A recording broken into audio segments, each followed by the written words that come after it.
So my pledge to you is that by the end of my tenure, I will leave the county in even better shape than it is today. And that's a tall order, given that I think it's in pretty good shape. But, as you all know, we are in the midst of a rapidly changing community. Our county's population has changed drastically over the last 20 years as we've seen population grow. And open fields, what were once open fields, are now filling in and becoming neighborhoods. And to think of the changes we've seen over the last 20 years, we know, and demographers and researchers tell us that the next 20 years are going to be every bit as critical. We will see rapid changes in the future as well. They tell us over the next 20 to 30 years, we will expect to see the population in Salt Lake County double. So we must prepare for that growth in ways that got to recognize the realities that come with growth and some of the challenges that come with that growth. But we also need to preserve what we love about living in Salt Lake County. There are more than 1 million people who live, work, worship, and play in this valley, and they demand and frankly expect a government that supports and doesn't get in the way of our hopes and dreams. So to you, once again, I pledge that a thriving metropolitan area that still maintains the small town feel. We don't want to lose who we are. We don't want to lose the communities that make us unique and the neighborhoods that make this a great place to live in the midst of being a major metropolitan area. Because we are seeing that evolution, that change over the last 20 years and the next 20 years. We are changing. Our community is changing. But what I want to do is to continue to maintain the small town feel that we already have today. So quickly, I have a 3-part vision for Salt Lake County government in order to meet that pledge. The first, county government will provide strong regional leadership to all residents of our metropolitan area. We will be efficient and coordinated in our efforts while maintaining appropriate levels of local control. I want you to be in charge of your own destinies and what you want Salt Lake County to look like. But also to maintain accountability, that you have accountability on the people who serve you. Second, you can expect from me bipartisanship and team play. And finally, county government will remain small, efficient, and fiscally responsible. So I want to talk about those three areas for a minute.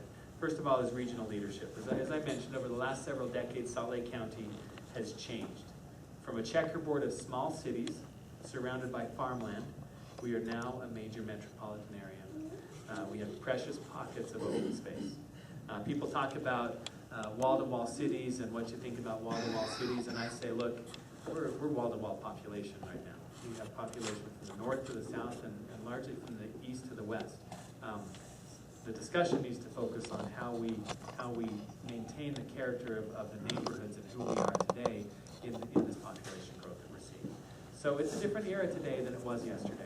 County operations need to reflect this reality. So wherever existing county operations don't reflect the world we now live in, we will change.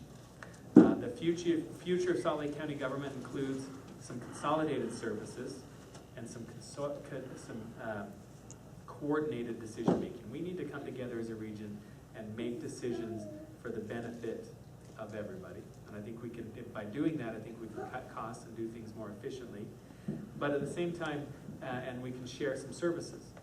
Some of the developments we've seen over the past 10 years in particular, where I think that's been successful, is in the development of some shared public safety services. The Unified Fire Authority and the Unified Police Department are great examples of where the county has evolved to new circumstances, and yet done it in a way that we guarantee that you continue to receive the key services you need.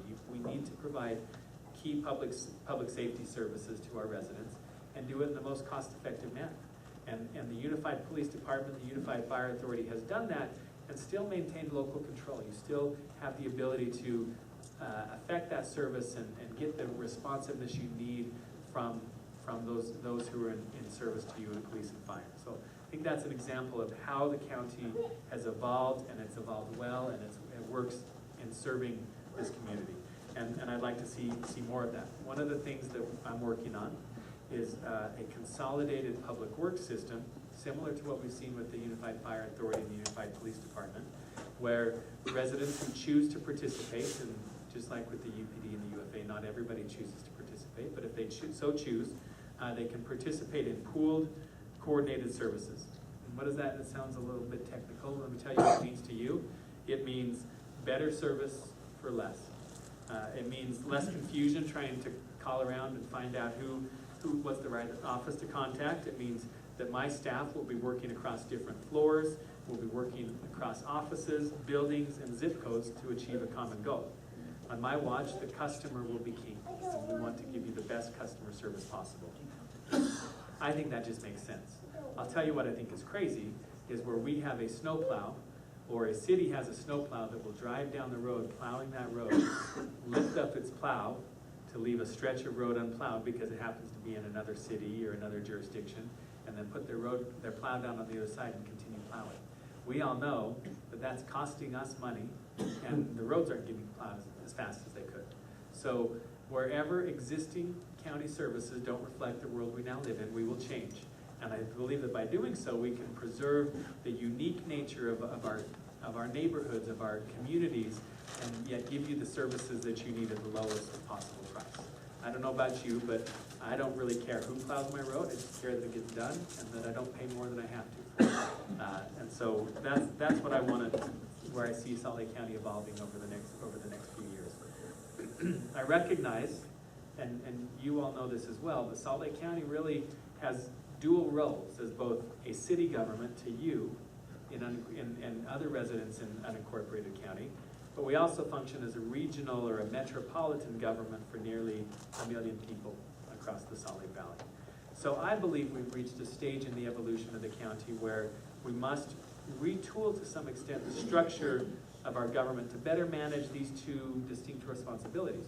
You need a city, and I use that figuratively because I don't mean it literally, but you need, the county can provide for you direct representation and advocacy. You need somebody who can look out exclusively for your interests.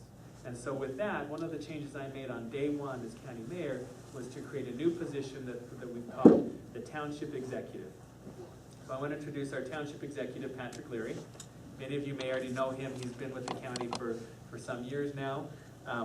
Patrick Leary, as the Township Executive, he works for Salt Lake County, but I've told him that the only people he cares about in Salt Lake, he doesn't care about 1.1 million people.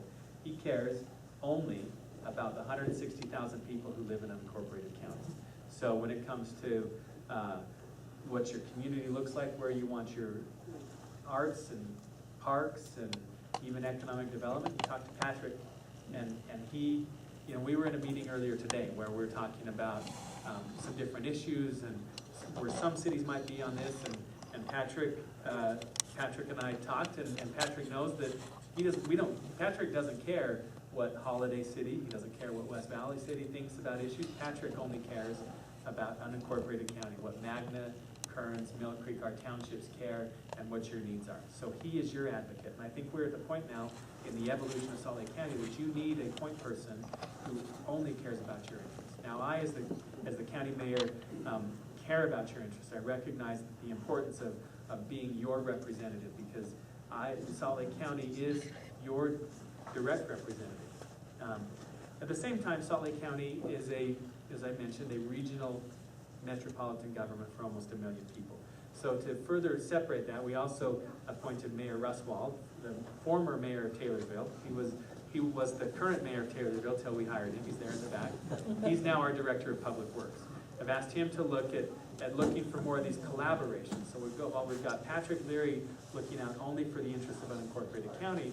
Russ Wall is looking out for how we can how that snowplow how we can talk to Patrick and how we can talk to West Valley and say, hey, how about if we plow this street here and you plow that street there and we don't have our two snowplows picking up and skipping areas of the road because it's in a different city.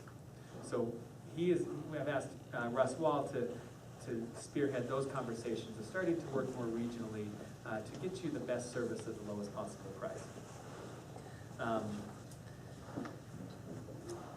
So I hope that after we finish, and after I finish, I'm going to give Councilman Jensen an opportunity to speak, and then we're happy to answer some questions. But I hope you'll go up and introduce yourself to Patrick Leary. Know that he is your advocate. I'm your advocate too, and I will be a voice and a representation for you. But the only people he cares about is unincorporated county, are the townships and the residents of unincorporated county. The second point I want to talk about is bipartisanship. The hallmark of my administration, one of the things you will see coming out of me, is bipartisanship. People are tired of partisan bickering. People are tired of problems not getting solved because the parties, and you know, I know some of you in this room are Republicans and some of you are Democrats. I think all of us don't care at the end of the day whose idea it was to solve our problems. We want our problems solved. We want our elected representatives to figure out a solution and come together to work on it. And that's one of the things I promise you as the mayor of Salt Lake County. And we're starting in a good place. Like I mentioned when I started, we're not like Washington, D.C. We work together. Michael has my cell phone number. We text each other. We call each other. We sit down and work on your behalf. And I promise you, you can continue to expect that out of me and out of Salt Lake County. I was elected into office with broad bipartisan support. When I look back at the election, and we crunched some of the numbers on the election, I didn't win. There weren't enough Democratic votes to elect me mayor. I won because I had Democrats, independents, and Republicans who supported me. And so I believe I owe it to you to be a mayor of Democrats, Republicans, and independents. I'll continue to be a Democrat, and you'll see my name on the ballot as a Democrat, but when I work as your mayor, I'm not working for the Democrats, I'm not working for the Republicans, I'm working for the people of Salt Lake County. There's no need or no place in county government for anything but cooperation, collaboration, and just good common sense. Lastly, I also want to talk about fiscal responsibility. I believe I was also elected into office based on my fiscal conservatism, and so I want to talk about fiscal responsibility for a minute. I'm convinced that Salt Lake County can fulfill its role as your government in a way that delivers effective, efficient service at the lowest possible cost. I think we're all grateful for the government services we receive. We're grateful for the roads that are plowed. We're grateful that when we dial 911, someone's on the other end of the line, and I'm willing to pay for that. But I also want to know that, you know, I want my government to recognize that it's not easy for me to pay taxes, that there are maybe other places I'd like to spend my money and things I'd like to buy. So what I will hope you'll see out of me and you'll see out of county government is that the money you do send to us will be used wisely and effectively and efficiently. We owe that to you. And you get the best possible service for the lowest possible price. So my plan envisions a county government that is better, but not bigger, one that is lean, collaborative, affordable, and accountable to the people who pay the bills. The struggling economy of the past few years has forced tough choices by county government leaders, and after years of cutbacks, the tax increase was reluctantly adopted last December. One advantage, though, that we have going forward is that the deep and painful recession of the past few years is receding. The county's unemployment rate is 5.1%. That's far lower than the national average. But our work here is not yet done. Under my watch, Salt Lake County will continue to work on Magna Main Street until it's complete. The completion of Magna Main Street will maintain your small town identity while adding needed improvements. The Federal Highway Administration grant that Salt Lake County recently received is enabling us to begin the Magna Livable Streets project. This project will allow us to make improvements along both sides of the east end of Main Street from about 8800 West to 8300 West. Magna residents will see increased lighting, more trees, and other landscaping, on-street parking, and wide sidewalks. So we will continue to see a transformation of Magna Main Street. I look forward to continuing the great work and being a part of that.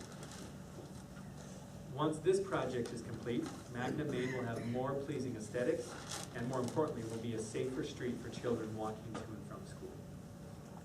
So I'm also happy to report that thanks to the passage of the park bond in November, we have moved ahead and purchased land for a future regional park right here in Magna, as was promised in that bond, in that campaign, and we are moving ahead with that. In fact, there's a funny story. I think I was 3 days onto the job, and they came to me and they said, "We have some papers for you to sign for the purchase of this park." And so I look and I sign here, and before I knew it, I'd spent $5 million on a park. But, you know, that was a recognition that I guess I'm on the job when you can already sit down 3 days into it and spend $5 million. But it was a good investment, and look forward to seeing that develop really into a cultural amenity and an asset here for the community. So we will move forward with more upgrades to Magna, Copper, and Pleasant Green Parks. And your community garden will be up and running again when growing season returns. Last year, your community garden grew from 6 to 20 gardeners. More plots will be available in the spring. I encourage more involvement as an excuse to get outdoors, to grow your own healthy food, and there's nothing like digging side by side in the dirt to sprout new friendships. In fact, one of the things I love to do in my free time is to get out and garden with my kids. So I encourage you to do that and enjoy the community garden or garden on your own property. Outdoor recreation helps people get healthy and stay healthy. So spaces to walk, bike, run, and play help our residents stay active and feel better. But more than that, they also reduce the cost of healthcare and add to a vibrant economy. So you will see, as you're seeing in Magna Main Street, you'll see this from me throughout the county, is a focus on opportunities for outdoor recreation, for walking, for biking. Because I think it really helps us to, as I've said, my goal is to have a thriving metropolitan community with a small town feel. And that's how we're going to accomplish that. So in conclusion, I look forward to working with you to keep Magna as the desired place to raise your kids and put down roots. It is a fantastic community. You are fortunate to have so many diverse groups and stakeholders advocating for your community priorities out here. I would like to thank once again the Town Council, the Community Council, the Chamber of Commerce, Magna Healthy Community, the Magna Uzawa Sister City Exchange, and the Arts Council of Magna. It's because of these dedicated community groups and many, many more that from Memorial Day to Labor Day, Magna has free events almost every weekend. I was out here for the Magna Arts Festival and picked up my bright blue I Heart Magna t-shirt that I like wearing around. And you look at my Facebook page, you'll see it. What? Yes, when I was dunked. There are a number of us with the common goal to make Magna the best it can be. And I look forward to being your partner and your friend in accomplishing that goal. Magna is a proud, tight-knit, small-town community, and with your support, I'd like to keep it that way. So I want to thank each of you for coming tonight, and I hope you stick around for a moment, as I mentioned, to hear from Councilman Jensen and meet some of my team who are here, who will become familiar faces over the next few years. So thank you. Michael?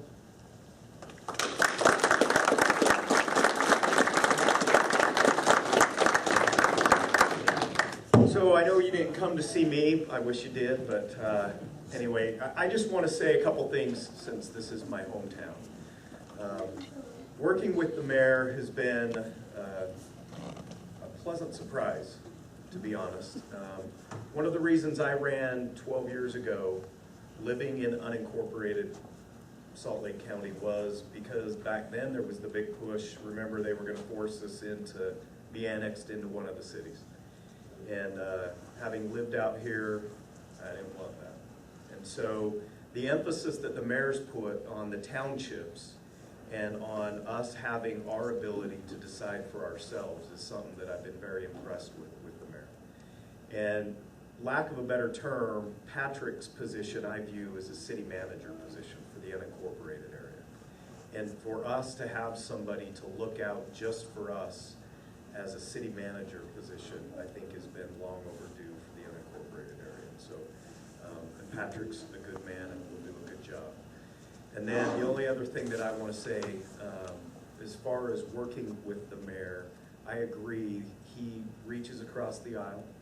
I've known him now for the past 3 years and gotten to know him very well during the legislative sessions. And inside of the state Senate, when you look at the legislature, and Sue can attest to this, it's pretty dominated by one party.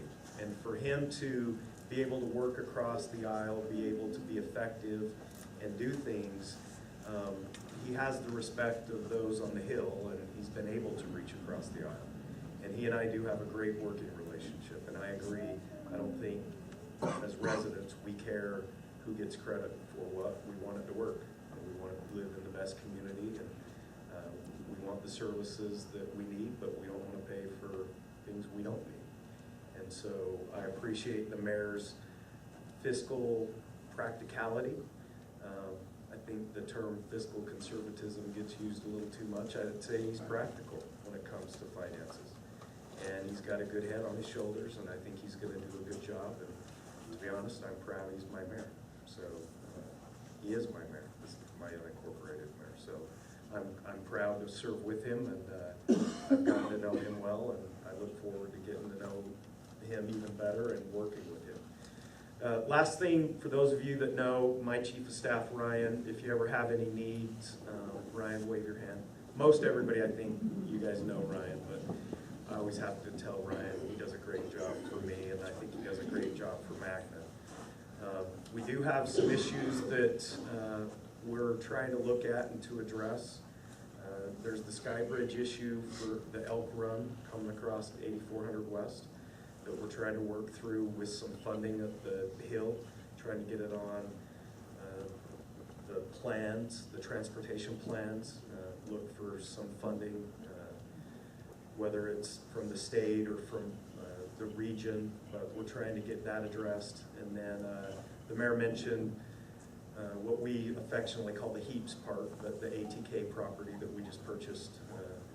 So we'll need to get that addressed, and also we're gonna reauthorize the ZAP program, which will come up in 14. So one of the things that Ryan and I have talked about that we're gonna push hard for, that I'll need the mayor and the council, is we need an indoor pool. So that's one of the things that we're gonna push for. Those are just the things that we're pushing for right now. And again, look forward to the leadership of the mayor and working with the mayor. And it'll be nice. Sue, I don't know if you wanted to come up and say a few things. Thank you. Well, I'm Sue Duckworth. I'm your state rep, and I want to welcome everyone that came out tonight. It's nice to see a good crowd. And just let you know that if you have any questions, any concerns, I get a lot of email. On my state email, I get a few phone calls, not a lot. But if you'd like to call me or email me, I've got some little postcard that went out. You can take that, take my phone number, and call me and let me know if you have any concerns. We're working through some state's business, and we haven't had too many exciting bills on the floor. We did bring one back today that was voted down yesterday, which actually was a good bill. And for the life of me, I can't remember what it was, but we did get it passed out, so that was a good thing. I just appreciate what our county government does for us, the work that they do, and our new mayor is doing good things for Magna. So thanks again for being here.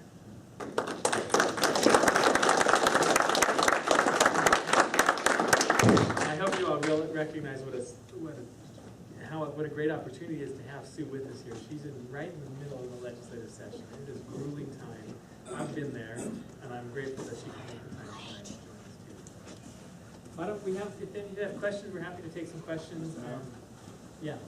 My question is regarding taxes. We've seen over the years, Salt Lake County Council and the Mayor's Office put venues in major cities, which obviously when you put a venue in a major city that's owned by the county, those cities reap the rewards. And because of things like that, we now pay higher taxes.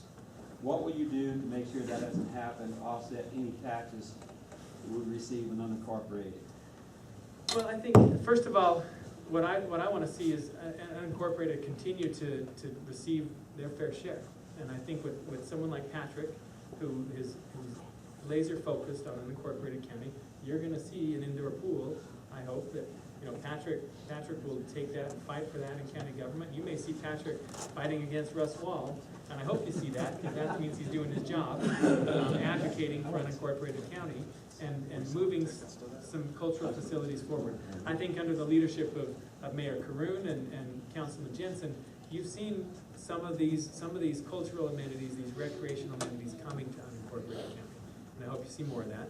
But those aren't tax revenue-based things. When you put something that brings business around Okay, you, you're talking such as a South economic Town and a development. soccer stadium, Or I think what he's trying to allude You're not to talking parks, you're talking- is opening discussions with them for us to try to look at the theater down here. So tell me about that. I've heard The about Empress that. Theater is currently run by a nonprofit. They renovated it and reopened it about, I wanna say 6 years ago? I wanna say it was about 6 years ago, but it was identified in our cultural arts master plan as as a possible venue for receiving upgrades and help from Salt Lake County Okay. to create an So opportunity. you're talking, I misunderstood your really question. talking You're about. talking about Kinda. some Something will economic bring- development opportunities to Yeah. grow the tax base here. Yeah, so we don't have to keep having tax increases. So, yeah, I'm sorry. okay.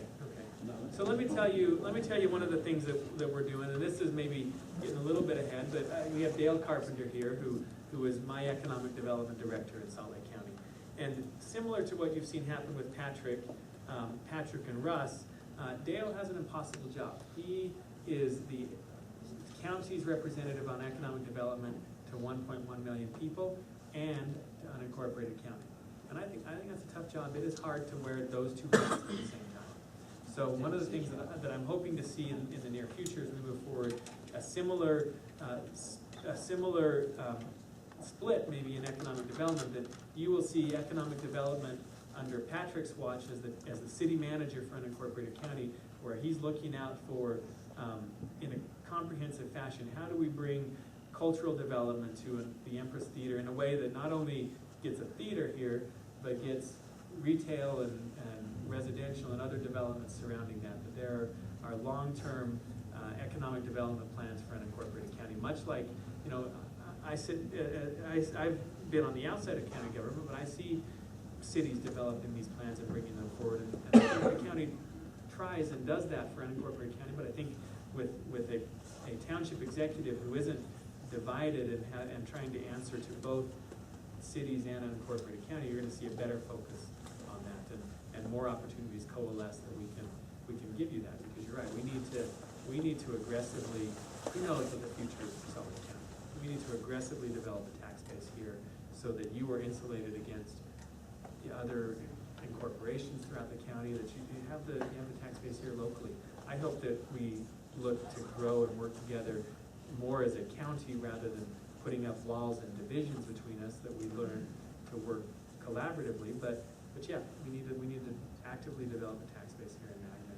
And I hear you, and we will focus on that. And we're looking to expand Patrick's role to include an economic development function for incorporated county. Thank you. Yeah.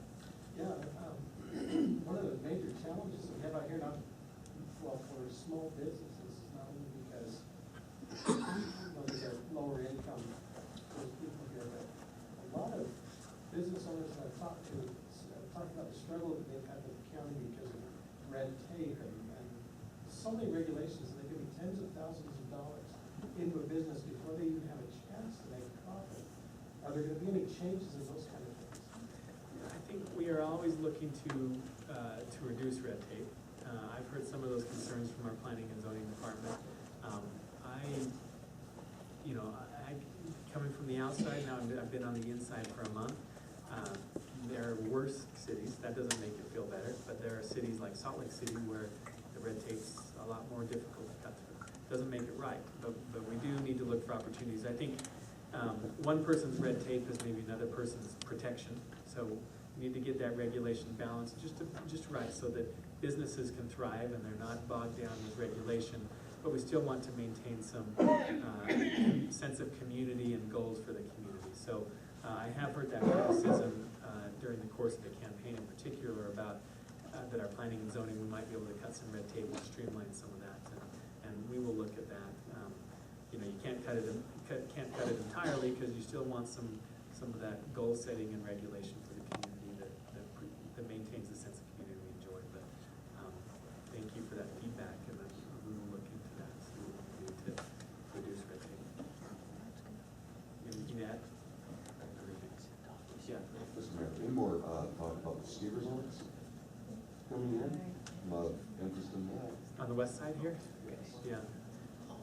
Yeah, I mean, those are exciting conversations. So I've met with, you may have heard more than me, but I've met with Kennecott recently, and they are extending their plan for mining for, they said, for the next 20, maybe 30 years. And so the plans for a ski resort, I believe, are delayed until that takes shape. So no immediate plans. There's really not a lot we can do with that since it is private land.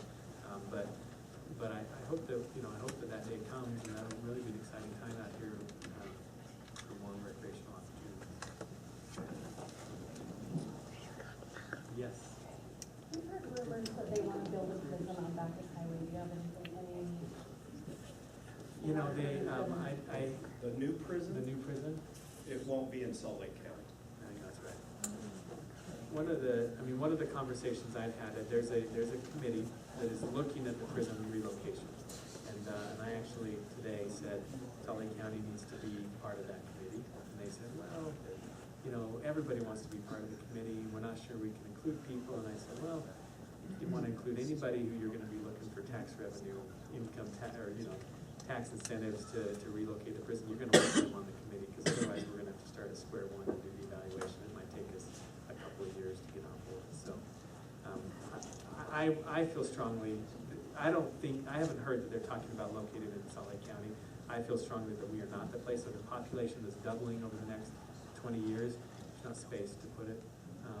But I also think that county government needs to have a seat at the table in seeing how those decisions are made and are made in the best interest of the people of this community. I would say the prison is gonna get moved. So the question becomes, how big of a prison do you build? Because most of the rural counties actually contract with the state for prison beds. So the question really becomes, how big are you gonna put the really, really bad people we don't ever wanna get out? So the two places that they're really looking are up in Box Elder County and out in Tooele County. Those are the two more logical places around some transportation hubs. And then the discussion about the Draper site would be Research Park up by the U is filled now, so there's really no more space for higher end Research Park. That's what they're talking about doing down in Draper is they wouldn't open it up for condos or houses. It would be more of a research park. So, yeah, but yeah, the day of us having the major prison in Salt Lake County is not going to happen. Yeah. First off, thanks for coming this evening and addressing us. I've been impressed with your presentation. I read that on the internet, and so you got work type thing. But I'm concerned. I have my home up for sale because Magna has become a dumping ground. And I hate saying that because I've lived here a long time. But to see the streets littered with graffiti, fences that are in disrepair, and I see other counties or areas in Salt Lake County that have regulations as far as what can go into that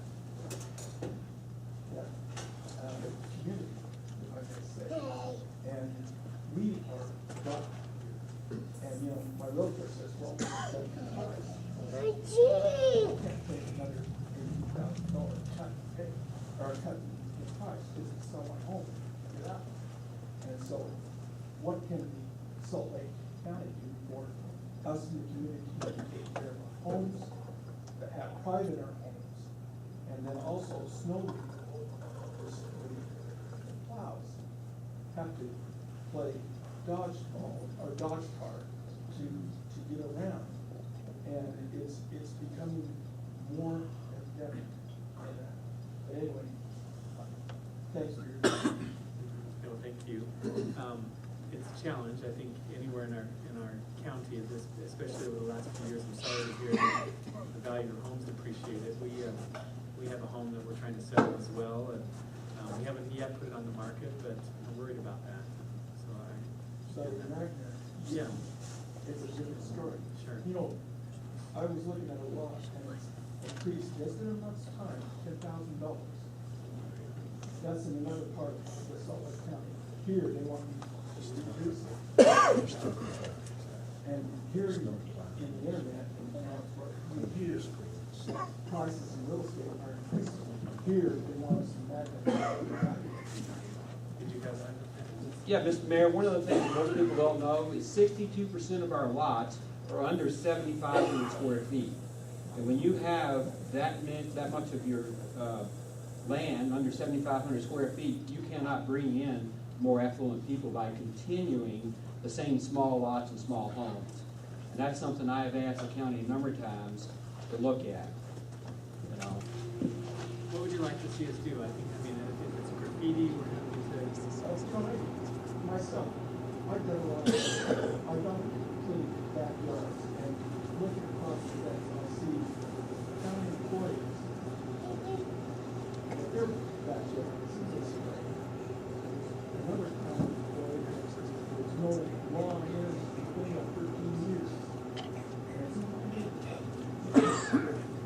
And, you know, that's wrong. And, you know, it's gotta stop.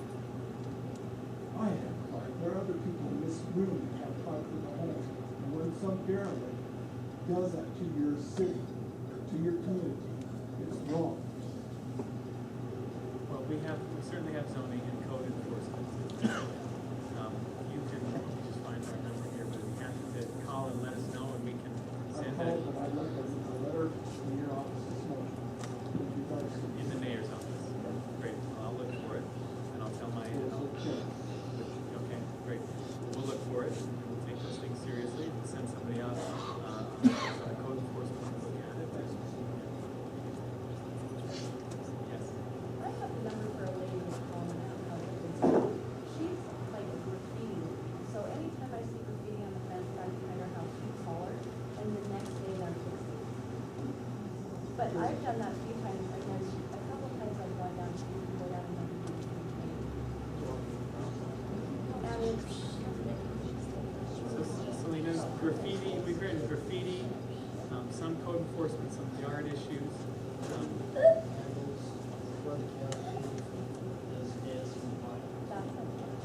she's actually. Nancy, so you talked to I knew her Nancy. name was Nancy, but I didn't know what her And last name was. Nancy got it out here and got the graffiti cleaned up. Yeah, they come quick. They call. Okay, so Selena here, we give you a number that you can reach Selena at. 8,000. I thought it was 36,000.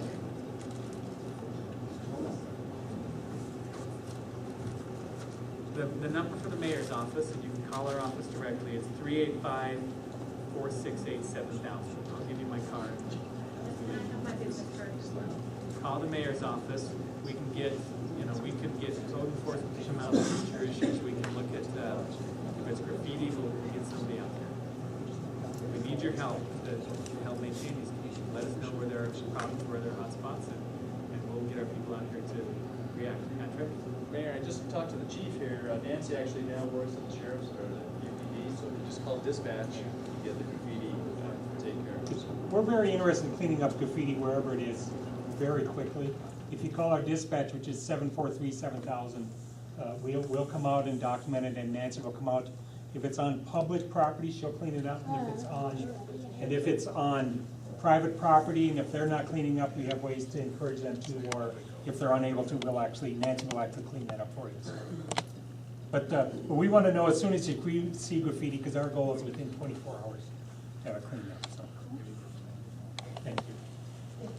Yes. If people have issues with coming to town council, then the representatives of the town council will help. That's a great point. You come to the town council meetings, community council meetings, and Greg or Selena will be here to listen to your concerns, write them down, and bring them back to us as well. So if you're not sure who to talk to or how to get an answer to your question, either one. You can go to Why do we have two councils? Oh, John.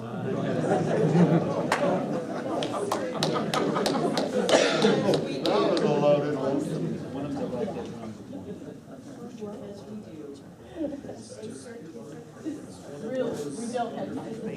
That's not a question for me, that's a question. We'll support both of them. Yep. But Greg and and Selena will be there to listen to your concerns as well and come back and be your advocate in the county and get those questions addressed. Yes? I'd like to address that. One of the beautiful things about living in this country and under this Constitution is that we can represent ourselves. And the more committees, the more groups, the more councils, I don't care what you call them, but the more people we get involved, the better off we are. Thank you. Well, I Thank just you. vote for my representative. You must be involved. That's, they're not on the side. Well, I don't see any more questions, so, yes, okay. I like the way Main Street looks driving on Main Street, but there are so many times when I'm driving off a side street trying to get on Main Street, I cannot see oncoming traffic. And I'm scared for the rest of Main Street farther down to be developed like that. I don't know if there's been accidents or not, but there's been several times I've been getting ready to pull out, and there's somebody there, because you have to look a block away on each side to see if anything's coming. If you miss something, you cannot see oncoming cars at these Okay. corners. Patrick's making a note of that, and we'll look into that as well as the further development of Magna Main Street continues. Is something that we'll look into. Thank you. Would also say that one of the great things about being county mayor at this time is I'm fortunate to inherit a county government that is stable and well managed. I owe that to the great work of Peter Caroon. He leaves some big shoes to fill, and it's a great opportunity to serve after him, because there aren't major problems to fix in Salt Lake County. Certainly we have our work cut out for us, and there's a lot of work ahead of us, but Salt Lake County's, I'm pleased to report to you that Salt Lake County's in good shape. It's also thanks to the work of our county council, and I'm happy to be working with the county council where it's not like Washington where it's Republicans versus Democrats, but really we come together, Republicans and Democrats working together for the good of our community. So it's a great place to be serving the public. We are well respected both inside of Utah and outside by government officials, by business leaders. So like I said, we certainly have our work cut out for us. There's a lot of challenges on the horizon, a lot of work to do, but it's so great to be starting with a strong foundation. Salt Lake County is well positioned to meet its future. All right, well, I want to thank everybody once again for coming. Please introduce yourself to Patrick, stick around as long as you like, and look forward to joining you